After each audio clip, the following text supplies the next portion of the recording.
Je suis Christophe Faury et mon métier est d'apporter mon expérience du changement à l'entreprise. En réalité, je rencontre sans arrêt des pires problèmes. Mais ça, c'est un exemple type en fait.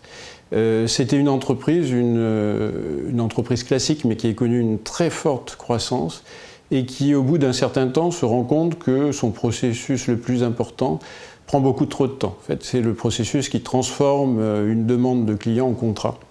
Et donc décide de changer ce processus et de mettre en place un système d'information.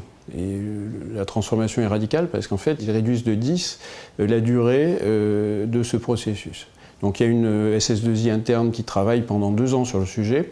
Et au moment où ils veulent lancer le projet, en fait, ils me font signe en me disant « Écoutez, on aimerait bien un peu dépoussiérer notre savoir-faire du changement ». Donc je leur propose 2 jours de formation. Donc c'est une formation très concrète sur comment ça se passe, leur type de changement, puis ensuite les problèmes humains surtout que ça pose. Là où les choses commencent à devenir compliquées, c'est que je me rends compte qu'il y a une sorte d'insatisfaction. Et quand on fait une formation, c'est très désagréable de sentir des gens qui ne sont pas contents. C'est très très concret ce que je fais, donc à chaque fois je leur disais « mais est-ce que vous n'avez pas un problème ?» Et à chaque fois on résolvait le problème. Mais l'insatisfaction ne partait pas. Et donc je me suis retrouvé au bout d'un moment, moi aussi extrêmement frustré parce que je sentais qu'il y avait quelque chose qui ne convenait pas. Jusqu'à la fin, j'ai senti cette petite inquiétude. Donc je fais un tour de table comme d'habitude quand on a terminé, et je dis bon, qu'est-ce que vous en avez tiré? Alors il y a quelques propos un peu surprenants du type ah, je ne savais pas qu'on devait préparer un changement.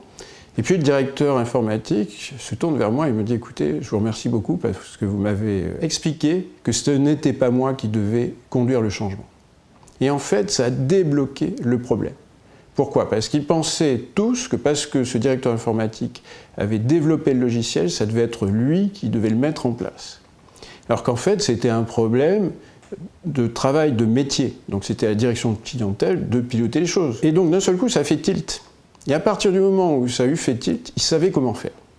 Et en fait, le problème a été un non-événement, c'est-à-dire qu'à partir de là, tout s'est très bien passé. Il y a 3 choses qui sont très classiques là-dedans. La première, c'est que, en quelque sorte, on ne dit jamais au consultant la vérité. C'est-à-dire qu'on l'égare, on lui pose un problème qui n'est pas le vrai problème. Deuxième point, en fait, c'est que quand on prépare un changement, on tombe toujours sur la même chose. C'est-à-dire qu'on tombe toujours sur quelque chose qui ne va pas et qui va tuer le changement. Un blocage majeur. Et ce qui est très curieux, c'est qu'en fait, on a la solution et on a tout ce qu'il faut pour réussir. C'est-à-dire qu'en quelque sorte, il faut reconfigurer ce qu'on a. Et en fait, le 3e point qui est le plus terrible, c'est celui en fait, auquel je m'habitue le moins, c'est que cette idée, elle ne survient qu'après un moment où on a pensé qu'on allait échouer, en fait. Il y a un grand moment de vide. Alors il paraît, j'ai rencontré pas mal de psychologues qui m'ont dit que c'était tout à fait normal, que c'était le mécanisme créatif classique de l'homme. C'est assez effrayant, je dois avouer, même si c'est mon métier et même si je le rencontre régulièrement. Ce qu'il y a de fantastique dans mon métier, c'est que c'est un peu comme dans les 5 dernières minutes, c'est-à-dire que j'arrive dans un monde que je ne connais pas et j'apporte un petit quelque chose qui fait que d'un seul coup, des gens remarquables, qui ont un savoir-faire énorme, arrivent à résoudre leurs problèmes. Et ça, c'est extraordinaire. C'est-à-dire, j'apprends énormément et en fait, je me rends compte que j'ai été utile. Alors effectivement, il y a des moments d'angoisse, ça c'est terrible, mais la récompense est énorme.